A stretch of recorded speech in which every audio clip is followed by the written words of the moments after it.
Okay, welcome to the 29th episode of the series Decolonizing the Mind and the sub-series The Bandung Dialogues with my dear friend Imam Muhammad al-Asi in Washington. Today we're going to talk about Islam and Quran and economics. And when I was thinking about it, I wondered whether the hijrah, the migration from Mecca to Medina by the Prophet, um, uh, where he assumed state responsibilities in Medina, setting up a state, whether the verses of the Quran was of a different nature in Medina, in the Medina period or not. And then obviously also regarding economics. Okay, thank you once again for the opportunity to respond to the concerns and questions pertaining to what is called economics within an Islamic social order. And I think your question also, the specific one concerning the presence of the Prophet in Mecca before he was forced to relocate to Al-Madinah. He was just what you may call an average citizen. But when he went to Al-Madinah, he became the primary, the only chief executive, so to speak.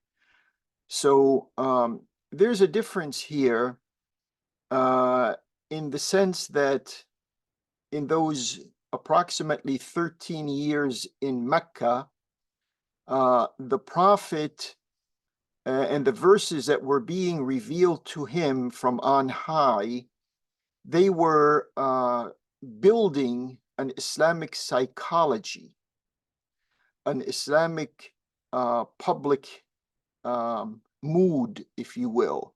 Even though the followers of the Prophet were not in the thousands, they were in Mecca, I'm speaking in Mecca, they were probably in a couple of hundred, if that. And so they didn't have the popular base to have a full-fledged society. Besides, the opposition to them from the aristocracy of Mecca was so severe and stern that it was impossible for them to have a parallel society or a parallel administration to the one in Mecca. So it is extremely important. I cannot overemphasize the fact that to begin an Islamic social order, you have to begin an Islamic frame of mind.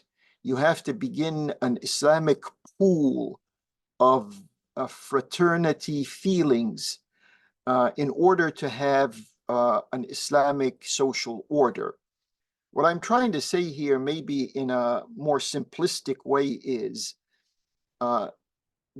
to begin an Islamic society and therefore an Islamic economy within that society and an Islamic administration with all the details therein.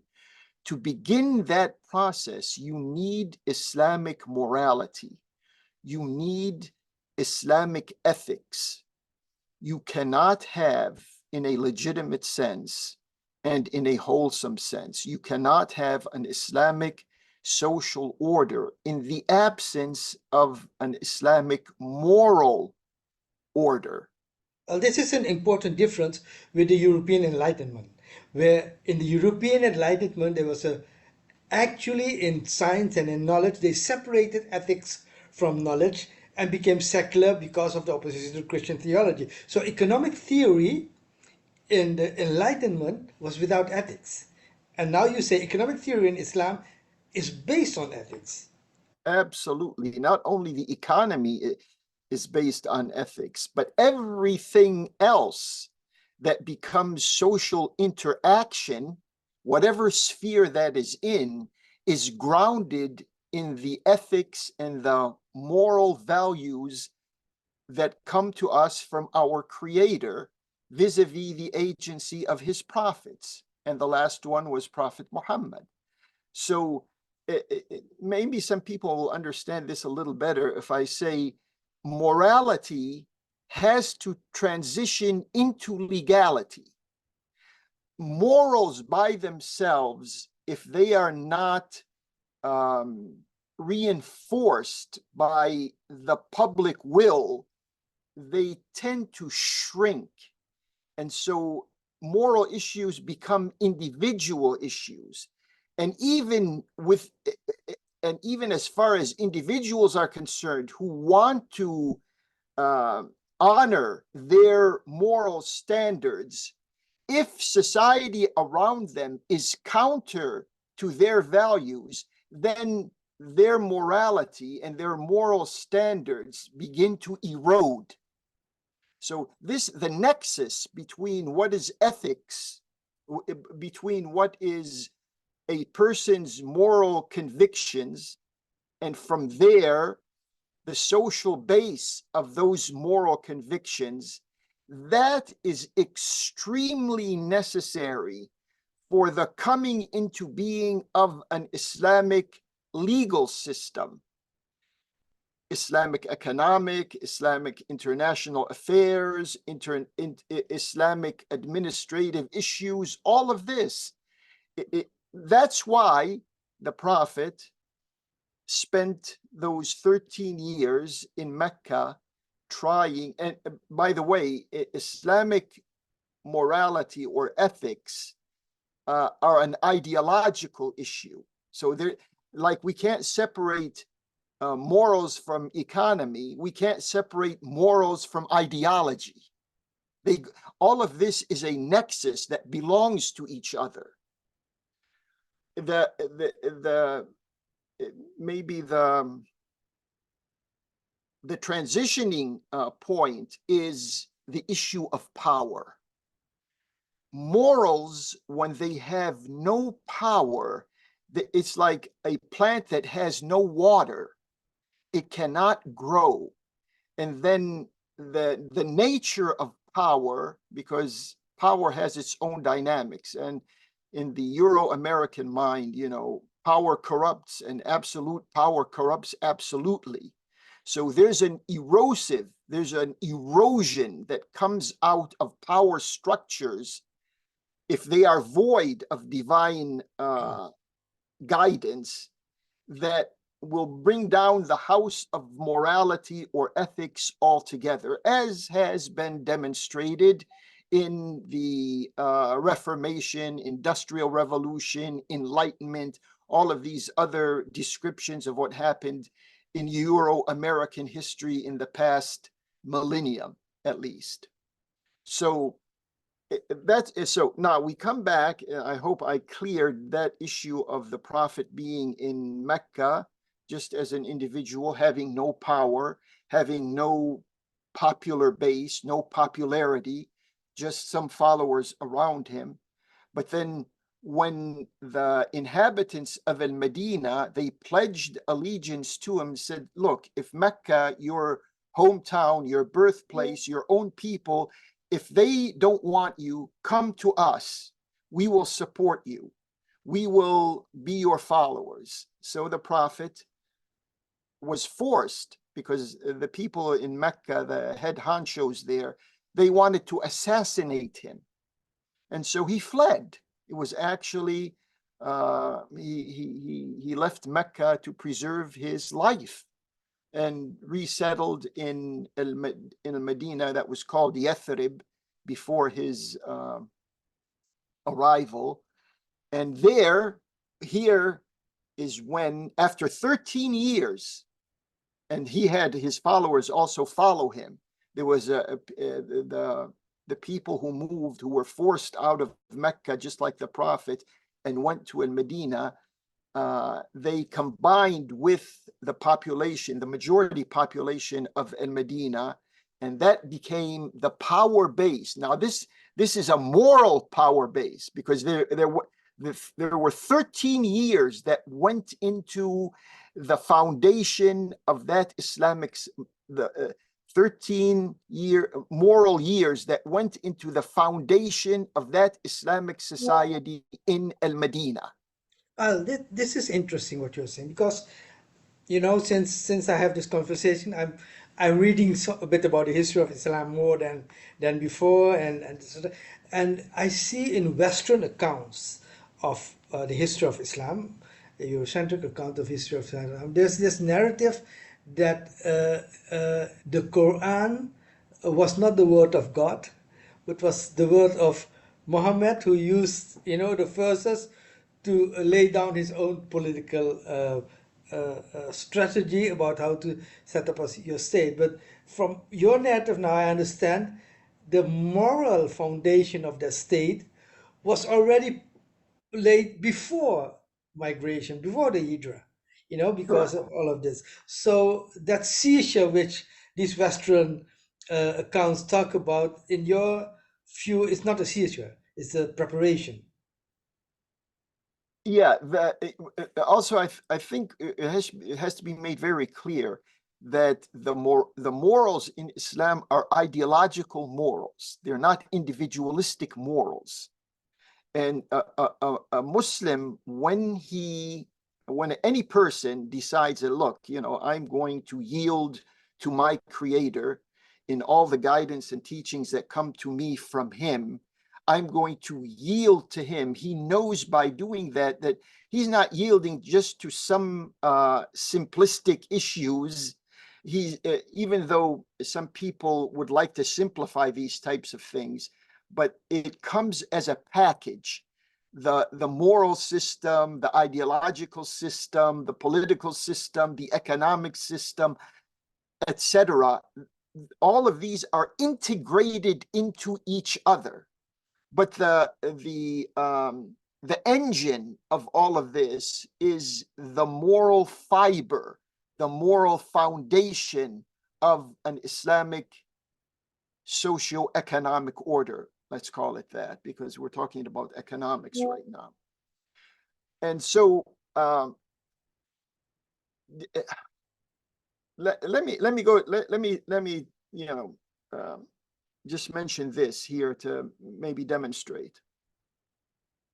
In Islam, in yielding to our creator, that's basically what you mean by saying Islam, yielding to your creator,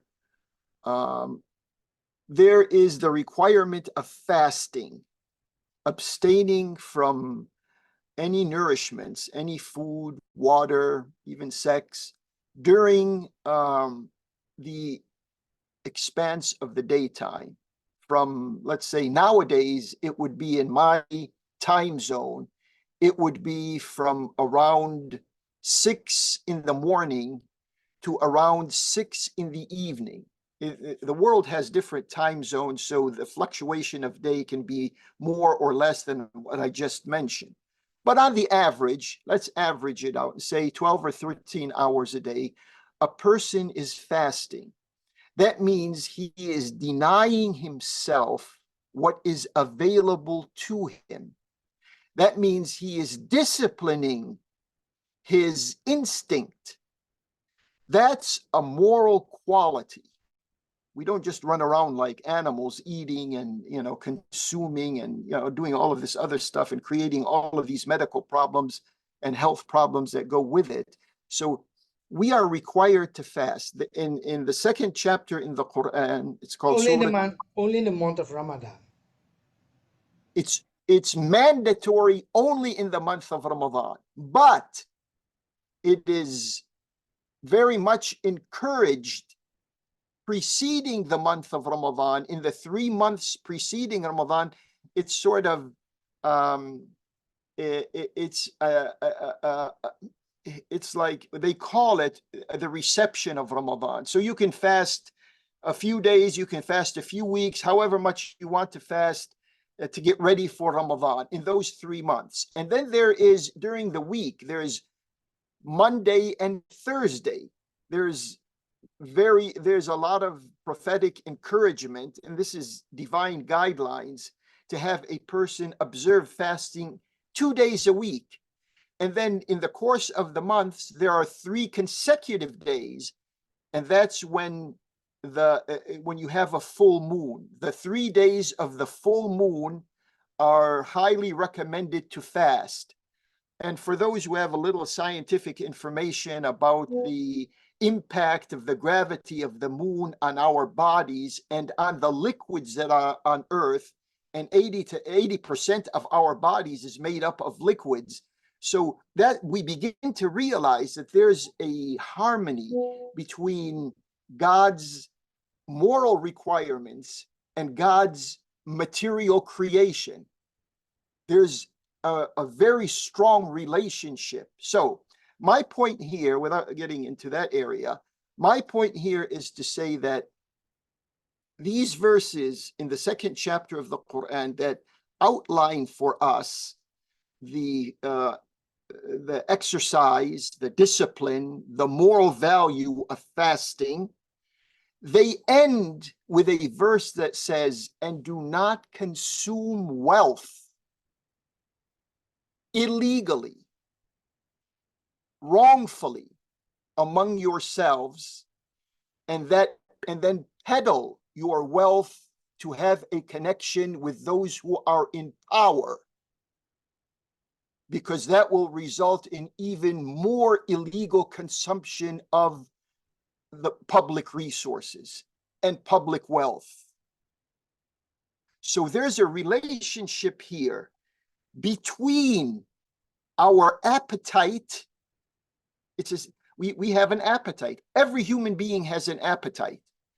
But when we constrain or constrict or discipline this appetite, then it doesn't develop that greed that creates individual problems, and it creates socioeconomic problems.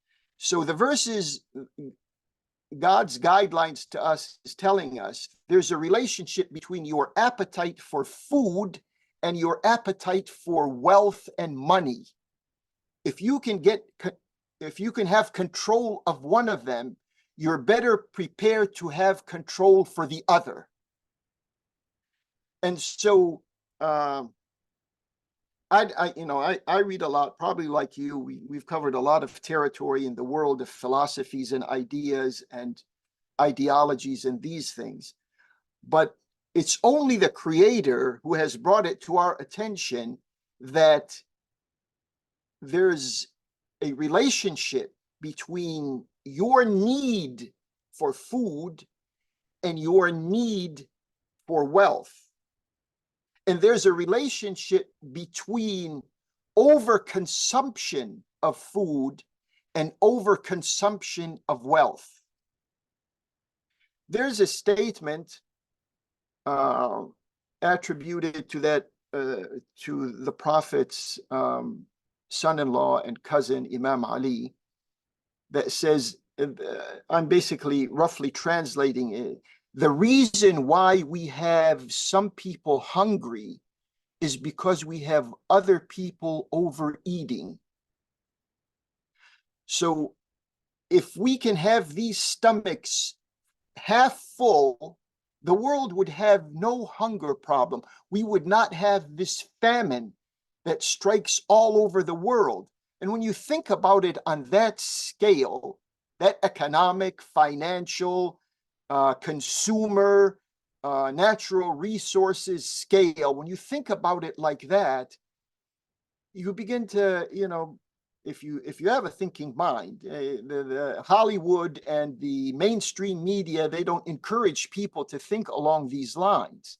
But if you think about it like that, begin to see, and the Quran has many ayahs. I mean, I can quote to you in many surahs of the Quran that make it clear that in an Islamic economy, if we wanted to just sort of generalize, in an Islamic economy, and I hope this is understood very well, in an Islamic economy, there cannot be a combination of wealth and power. In Islamic history, the corruption inside of Islamic history itself began when people who were rich became people who were powerful. This is So would you say that the Quran is saying if you are wealthy, you shouldn't go into politics. If you are wealthy, you are highly uh, uh, disqualified from going into politics.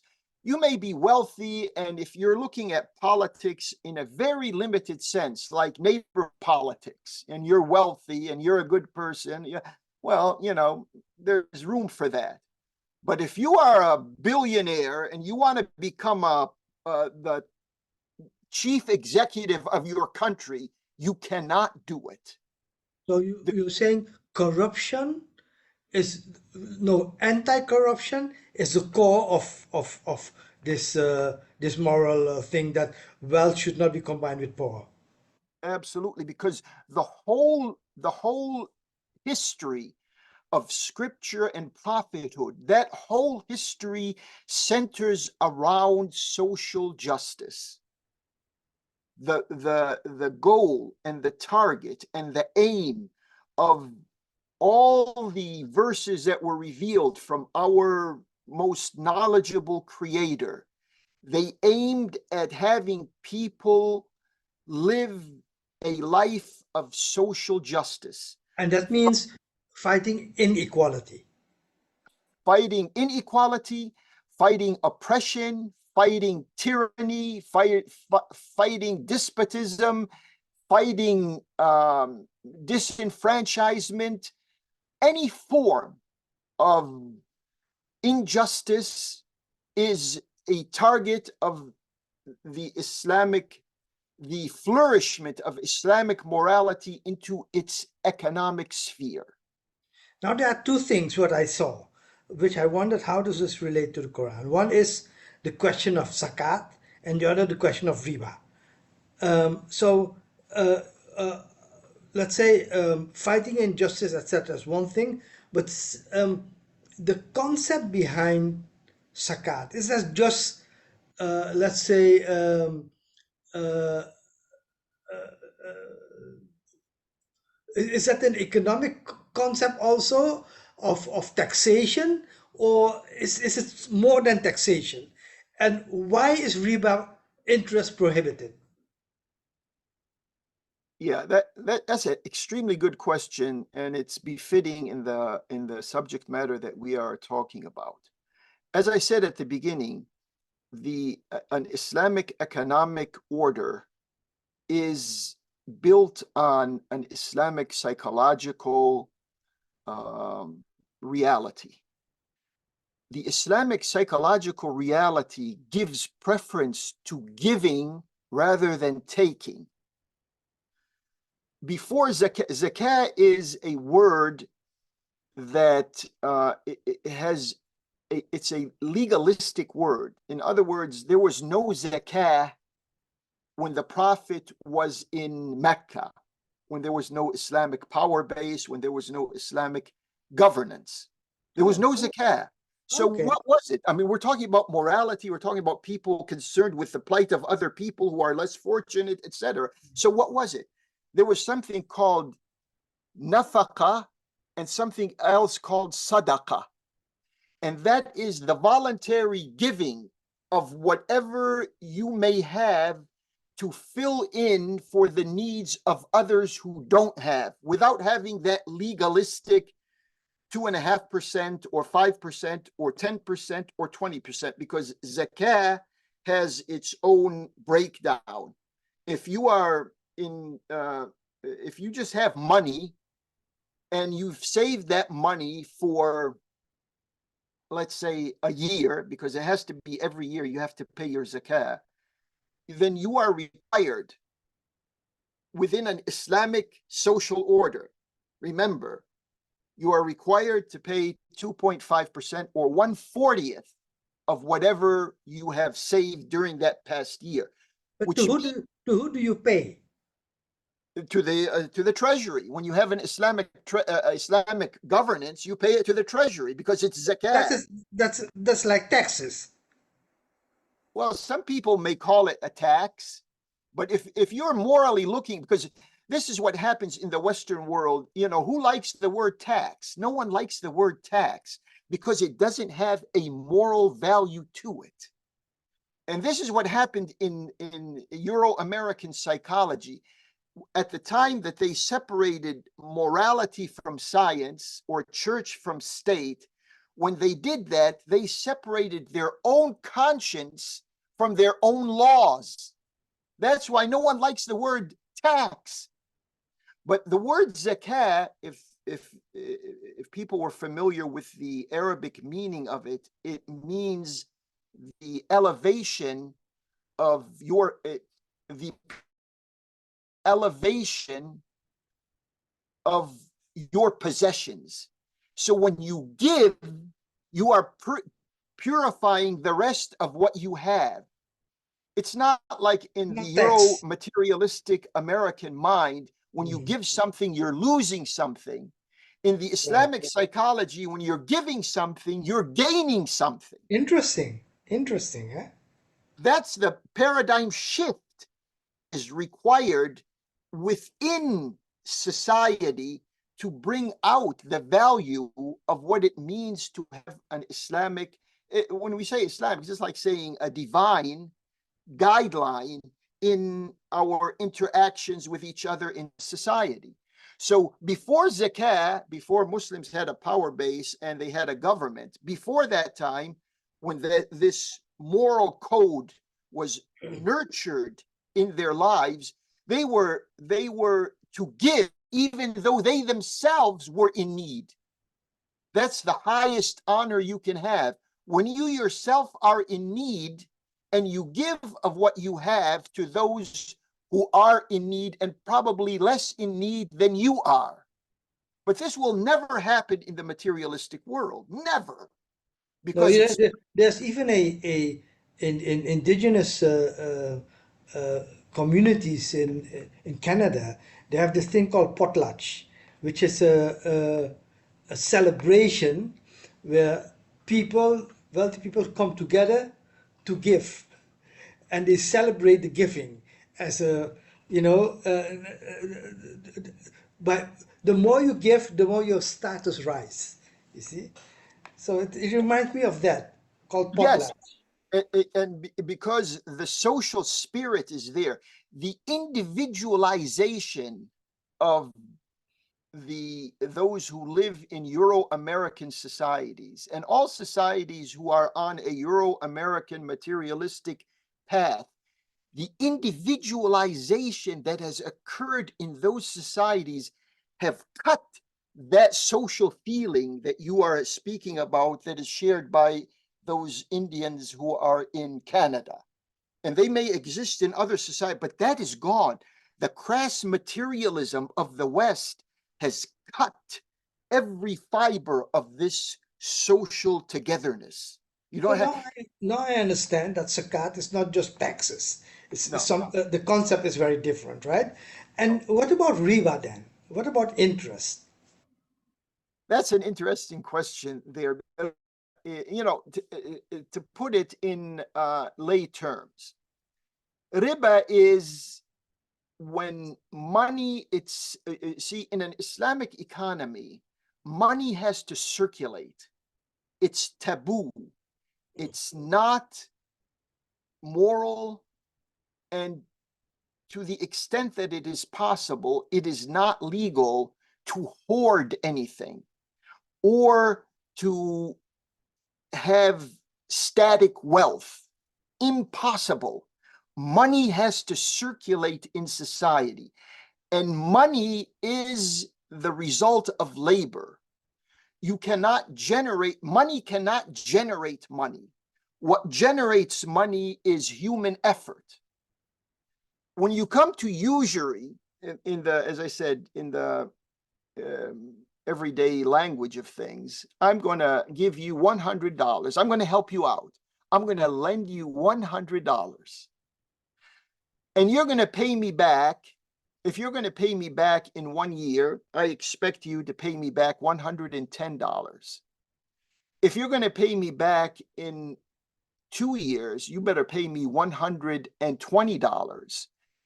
There's a scale for that, whatever the interest, what they call it, the interest. Look at how deceptive the world has become.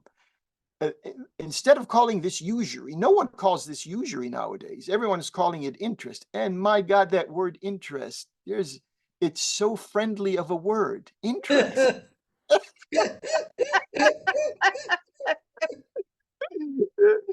So this is the deceptive world that we are in. So usury is money itself. There's no effort here. It's just money. I give you 100 pounds, dollars, euros, whatever. I give you that, and I want. Where's the? See, the morality has been shredded. Mhm. Our relationship no longer exists as social beings. In the Quran, we're never called human beings. We're called social beings. You're a social being. I'm a social being. Is there no word for human being? Is No, it a word only for social in, being? in the Quran, there are basically two terminologies, two words that refer to you and me and all other living uh, beings, intellectual beings in our species. Because, as I said some time ago, there's two intellectual species in existence: our type of species, and then there is the jinn species, that we're made out of the clay and the dirt of the earth. They're made out of the substance and the elements of fire or heat. So these are two different spheres of existence. In our sphere of existence, the Quranic terminology that refers to us, if I wanted to translate it technically, would be, and this is used more often, social being, insan. When God calls on you and me, he calls upon us as social beings. Imagine the value of understanding ourselves as social beings. Imagine if you were to rewrite whatever you're reading, every time you came across the word human being, you said social being. It's innovative. It's mind blowing. Exactly. Mind That's blowing. that's the difference between information that comes to us from our creator and information that we create out of our, well, we'll try this. If it fails, we'll do another thing. If it doesn't, we'll go on. So trial and error. There's a difference between knowledge that comes from trial and error and knowledge that comes from the most knowledgeable, the creator himself. You The know, other the interesting thing about what you're saying, I'm connecting it with other philosophies. And I know in Bolivia there's this philosophy of Pachamama, Mother Earth, where they talk about the rights of Mother Earth rather than the rights of human beings, like the Universal Declaration of Human Rights, right? They don't talk about human rights. So they talk about rights of Mother Nature. So basically, they see human beings not as human beings, but as beings also in connection with nature. And then social is not only between humans, but social is between living nature, etc. And this is interesting to see that apparently in Islam there's also this concept of social absolute being rather than human beings. Absolutely. And but our problem is being, I'm talking our meaning we Muslims, our problem is the translation of the Quran into the English language has fell victim of Euro-American secular atheist materialist choices of words. So if someone sees the word insan in the Quran, says, "Oh, that's human being." No, that doesn't come from a Muslim mind.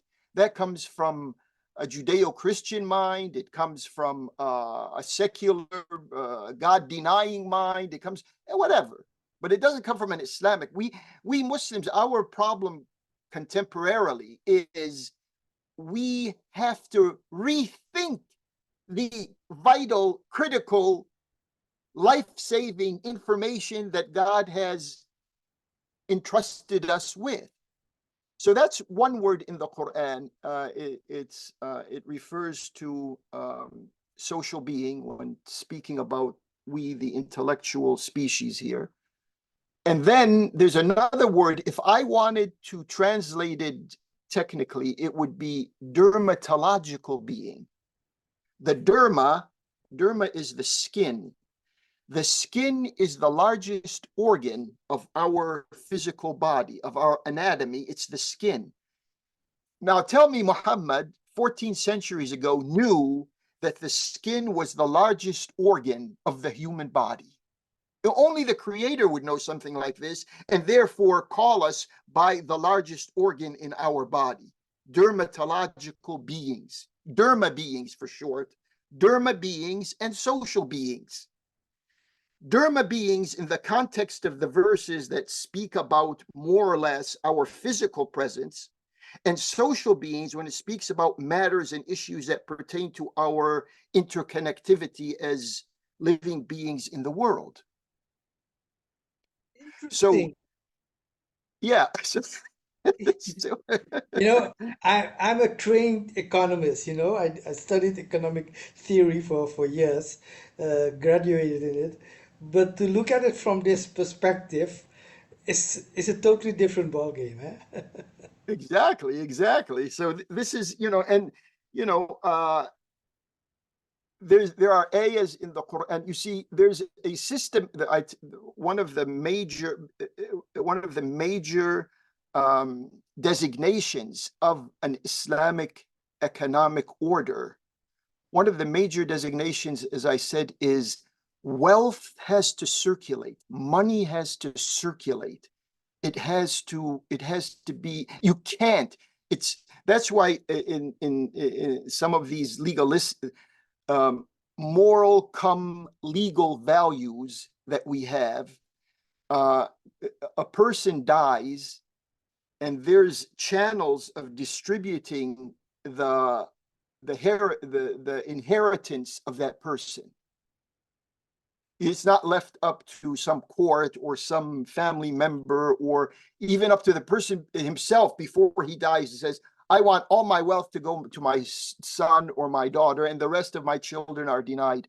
No, you don't have that freedom to deny circulation of your own, what used to belong to you. And this is another issue that is an Islamic um, uh, law or an Islamic,